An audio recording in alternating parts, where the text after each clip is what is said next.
सभी को प्रभु यीशु मसीह के नाम में प्रेज द लॉर्ड। मैं आप लोगों के सामने परमेश्वर की वचन लेकर के आया हूं और परमेश्वर ने मुझे ये मौका दिया कि आप लोगों के सामने परमेश्वर के वचन कहने के लिए, इसलिए मैं परमेश्वर की धन्यवाद करता हूं। आप लोगों को भी स्वागत करता हूं जो कि इस मैसेज को सुनते हैं और इस मैसेज को सुनने के बाद अपना मन फिराते हैं कि परमेश्वर की वचन में सिर्फ हम मन फिराने की वचन जो कि बहुत ही ज्यादा बार किया गया है कि हमें परमेश्वर इतना प्यार करता है कि उनकी बेटे को हमारे लिए दे दिया, उसका बेटे को मतलब यीशु मसीह को हमारे लिए अर्पित कर दिया ताकि हम उद्धार पा सके। आज हम परमेश्वर की वचनों में कैसे बढ़े और शायद आज हम क्रिश्चियंस होते हुए भी, मसीहत जिंदगी गुजारते हुए भी भटके हुए हैं। मैं आप लोगों को मेरी कहानी को बारे में बताना चाहता हूं, मेरी बायोग्राफी के बारे में, फिर जाकर के मैं परमेश्वर की वचनों पर बढ़ेंगे। इस परमेश्वर की वचनों में मेरी ये छोटी सी कहानी बहुत ही ज्यादा मिलती जुलती है कि मैं बचपन से ही परमेश्वर को जानता था, यीशु मसीह कौन है यह भी जानता था, लेकिन उनके बारे में ज्यादा मैं कंसंट्रेशन नहीं कर पा रहा था। ये सब जानते हुए भी मैं गलत काम करता रहा था और फिर मैं संडे को तो प्रेयर जाया करता था, लेकिन फिर भी मैं जब चर्च से निकलता था वही काम करने लगता था जो काम की इस संसार की अभिलाषाओं में पड़ा हुआ है। और ऐसे बहुत सारी चीजें जो कि परमेश्वर की विरुद्ध मैंने किया करता था। फिर मेरी जिंदगी जब कुछ लोगों से मुलाकात हुई जो कि बहुत ही ज्यादा उन लोगों ने गंदी काम करने लगे और वे लोग जो कि इकट्ठा होकर के उन मूर्ति पूजाओं की सेवा करते रहते और नशे चीजें करके नाचते हुए, लेकिन मैं भी वहां पर प्रेजेंट था। फिर भी मुझे अपने आप को एहसास हुआ कि मैं परमेश्वर की वचन को जानता हूँ, सच्चे मसीहों को जानता हूँ मैं, तो फिर मैं यहाँ पर क्यों हूँ। मैं अकेले घर जाकर के बहुत सोचा।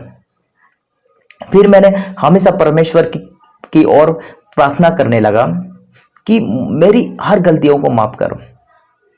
लेकिन मेरे मसीह भाई और बहनों, हम क्रिश्चियंस फैमिली में तो पैदा हो जाते हैं, लेकिन हम यीशु मसीह को जानने के बाद भी, सच्चे परमेश्वर को जानने के बाद भी हम दूसरे को खुदा बना देते हैं, जैसे कि संसार की वस्तुओं को।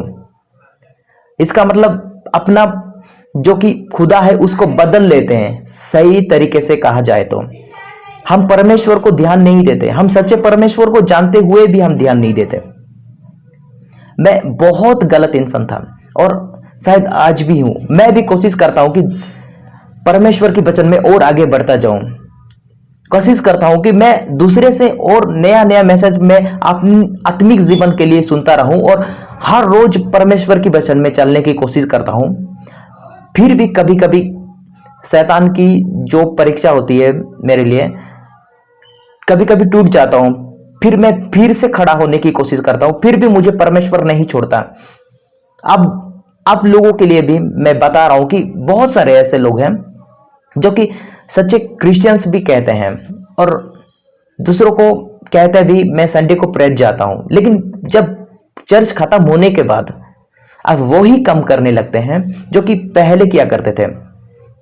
मैं नहीं चाहता कि आप वही में फंसे रहें और परमेश्वर भी नहीं चाहता कि आप वही पर फंसे रहें जो आप पहले करते थे इस संसार में, और आप अभी मत कीजिए। परमेश्वर हमें लौटने की मौका दिया है, आज उनकी वचनों को सुनने के लिए मौका दिया है। कहीं सारे सोशल नेटवर्क पर और कहीं सारे परमेश्वर की दासों के जरिए आज हम परमेश्वर की वचन सुन पा रहे हैं। हम सुनते सुनते और सब कुछ जानते हुए भी अनजान नहीं बनना चाहिए। और हमें जो चीजें डाउट होता है हम प्रार्थना करना चाहिए, दुआओं में परमेश्वर से बातें करना चाहिए। जो कि आज की वचन जो है मैं आप लोगों के लिए सामने लेके आया हूं। चलिए हम वचन को शुरू करते हैं। यिर्मयाह, जब हम यिर्मयाह के नबी के बारे में हम पढ़ते हैं तब वहीं पर एक चीज हमें दिखाई देता है। सेम टू सेम मैंने जो बताया था, वे लोग भी परमेश्वर को जानते थे, मतलब वही परमेश्वर उन लोगों को मिस्र से इज़राइल तक लेकर के आया। मतलब 40 इयर्स तक सफर के बाद अपने देश में पहुंचाया परमेश्वर ने, जो वादा किया हुए धरती पर। और उसी देश में वही परमेश्वर उन लोगों को अगुवाई करी मूसा के जरिए। लेकिन जब वे लोग पहुंच जाते अपने देश में, फिर वे लोग परमेश्वर को भूल चुके होते हैं और बहुत सारे गलत काम कर लेते हैं और मूर्ति पूजा में फंस जाते हैं। व्यभिचार, मूर्ति पूजा, जादू टोना, ऐसे बहुत सारे गलत चीजों में फंस जाते हैं। और जब यिर्मयाह को परमेश्वर ने एक भविष्यवक्ता और एक प्रचारक के जरिए उन लोगों के सामने भेजा ताकि वे लोग मन फिराए अपना, जो परमेश्वर उन्हें मिस्र से इज़राइल तक ले आया, जो परमेश्वर आदि और अंत है, उस परमेश्वर को वे लोग भूल चुके हैं, ताकि उन लोगों को चेतावनी दे कि लौट आए परमेश्वर के पास।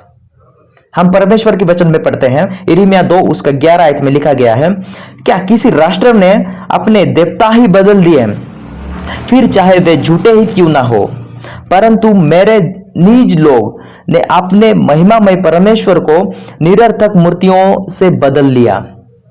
अब जो वस्तुएं, अब परमेश्वर की वचन कहता है कि अपने निज लोग, मतलब परमेश्वर के हम निज लोग ही उन्हें धोखा दे दिए, ताकि हम परमेश्वर को जानते हुए भी, यीशु मसीह के बारे में जानते हुए भी, रोज संडे को हम प्रेयर जाते हुए भी हम वही गलत काम करते हैं, नशे की काम और मूर्ति पूजा में शामिल होते हैं और ऐसे गंदी गंदी जो कि बातें करते हैं, गंदी गंदी चीजें देखते हैं।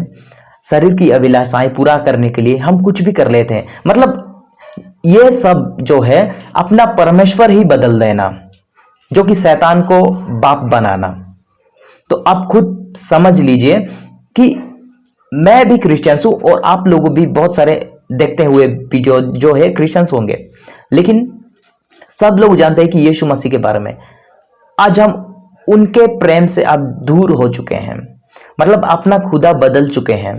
जिसने हमें प्रेम किया, अपना बलिदान दिया, उसको हम भूल चुके हैं। आज हम लौट आना चाहिए परमेश्वर की ओर।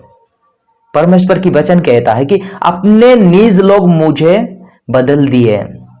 तो हम परमेश्वर को बदल रहे हैं क्या इस संसार के लिए? इस संसार में दूसरी चीज को खुदा मानते हैं, या हम परमेश्वर को बदल रहे हैं क्या? परमेश्वर की वचन से हमको फर्कना चाहिए, क्या हम परमेश्वर की वचन से खुद को फर्कना चाहिए?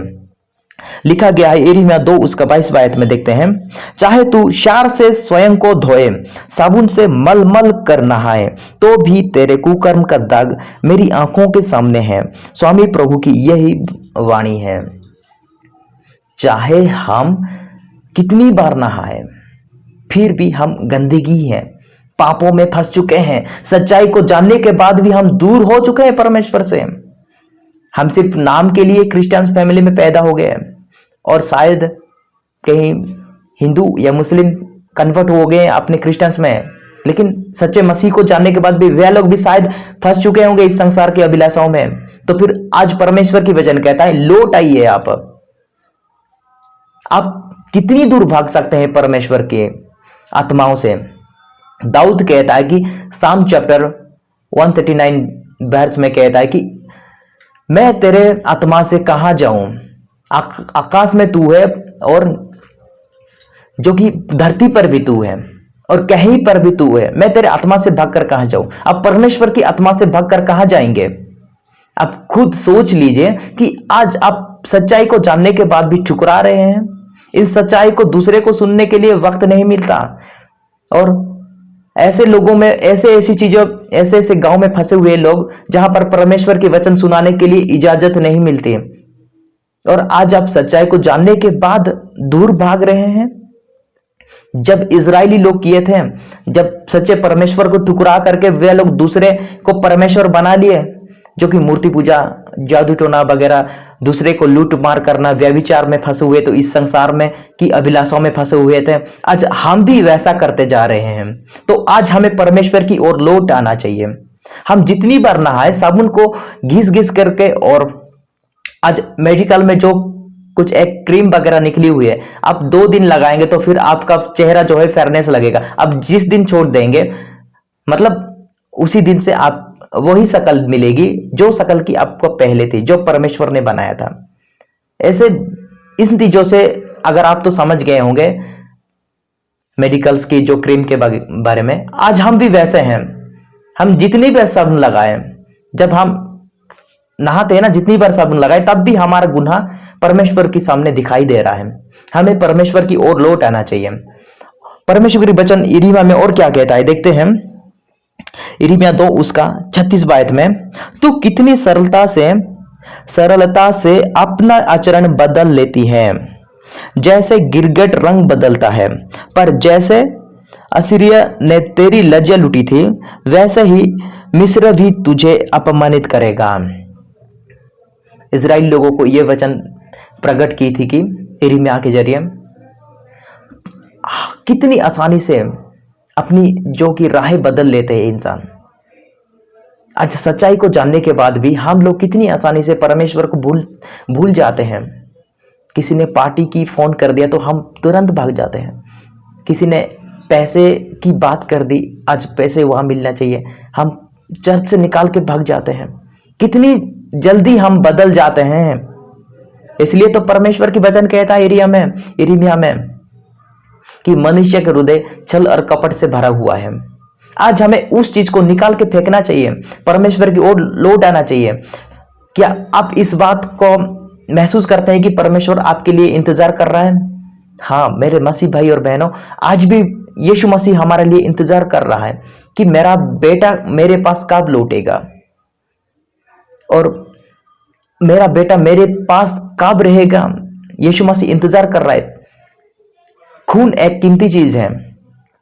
हम अपने आप को कभी माप नहीं कर सकते हैं और हम कभी अच्छे काम करते हैं तो हम हमारा गुनाह जो अतीत में किए थे वो कभी हम बदल नहीं सकते, लेकिन आपका फ्यूचर बदलेगा, आपकी अतीत भी बदल जाएगा जब यीशु मसीह के पास आप लौट आएंगे। जब यीशु मसीह के पास आप विश्वास करते हैं, शायद अन्य जाति भाई और बहनों भी देखते हैं शायद ये वीडियो, तब आपका उद्धार हो जाएगा। आप मुख से अपने जुबान से यीशु मसीह को स्वीकार करते हैं और दिल से यकीन करते हैं तो फिर आपका उद्धार जरूर हो जाएगा। क्योंकि परमेश्वर के वचन कहता है रोमियो 10 उसका 9 आयत में आप पढ़ सकते हैं। आज हम किन की सेवाई कर रहे हैं सच्चाई को जानने के बाद भी, या परमेश्वर हमारा इंतजार कर रहा है कि नहीं, हम परमेश्वर के वचनों से ही देखेंगे। लिखा है कि यिर्मयाह 3 उसका 12 आयत में, जा तू उत्तर दिशा में मेरे ये वचन सुना। अब यिर्मयाह को कहा जा रहा है यहाँ पर, प्रभु ये कहता है, ओ विश्वासी घतिनी इजराइल जनता, मेरी ओर लौट, मैं करुणा सागर हूं, मैं तुझ पर क्रोध नहीं करूंगा। मुझ प्रभु का यह वचन है, मैं युगांत तक तुझसे नाराज नहीं रहूंगा। अभी यिर्मयाह के जरिए हमसे मतलब उन लोगों के लिए समझ लीजिए, इजराइल के लिए और हमसे भी, आज जो कि परमेश्वर को भूल चुके हैं, धन की लालच में, शरीर की अभिलाषाओं में फंस चुके हैं और इस संसार की वस्तुओं के मूर्ति पूजा, जादू टोना ऐसे चीजों पर यकीन करते हैं सच्चाई को जानने के बाद भी, तो आप आज वक्त है, इसी वक्त आप लौट जाइए परमेश्वर की ओर। वो कहता है कि मैं हमेशा नाराज नहीं रहूंगा, मैं तुम्हें माफ करने के लिए खड़ा हूं यहां पर। मेरे मसीह भाई और बहनों, प्रभु यीशु मसीह इंतजार नहीं करते जो कि मैं आप यीशु मसीह के पास जाता हूं तो मुझे माफ कर दे। यीशु मसीह कभी ये नहीं कहते कि मैं सोचूंगा देखूंगा, मतलब वो तैयार होके खड़ा है, हम उसके पास जाएं और अपना गुनाह कबूल करें कि मैंने गलती किया तेरे खिलाफ, मुझे अभी माफ कर दे। वो इस बात का वो खुश मनाएगा। और लिखा है कि यिर्मयाह 3 उसका 20 आयत में, परंतु नहीं, जैसे विश्वासी घतिनी पत्नी पति को छोड़कर चली जाती है वैसा ही तूने मेरे साथ विश्वासघात किया। प्रभु की ये वाणी है। जब हम यीशु मसीह को यकीन करते हैं तो आप समझते हैं क्या, उसके साथ हमारा शादी हो जाता है। वो हमारा दूल्हा है और हम उसके दुल्हन हैं। क्योंकि कलीसिया को यीशु परमेश्वर के वचन में दुल्हन की रूप से, जो कि कन्या के रूप से बताया गया है कि वो हमें लेने आएगा, हम उसके दुल्हन हैं। क्या हम उसे बेवफाई करते हैं या हम उसे धोखा देते हैं?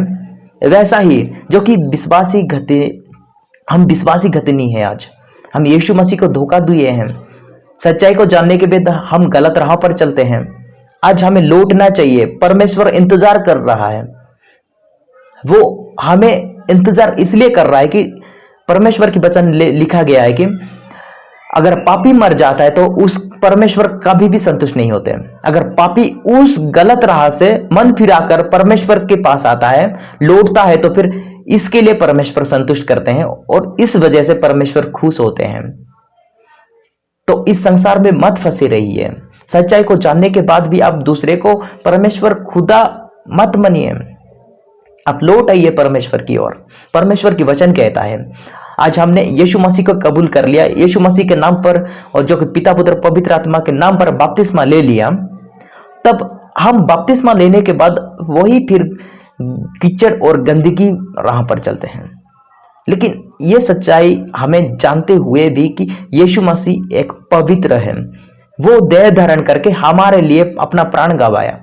वो खुद एक परमेश्वर स्वरूप है, परमेश्वर तुल्य है, लेकिन ये ना समझते हुए भी अपना प्राण गवाया। वो खुद पवित्र है। अगर हमारा बाप पवित्र है, हमारा बाप होलीनेस है, तो फिर उसके बेटे लोग क्यों होलीनेस नहीं होते? आज के डेट पर हम क्यों परमेश्वर के वचनों में पवित्रता नहीं दिखाते? कि आज हमारे अंदर प्यार, प्रेम और शांति, ये सब पवित्र आत्मा का फल क्यों नहीं है?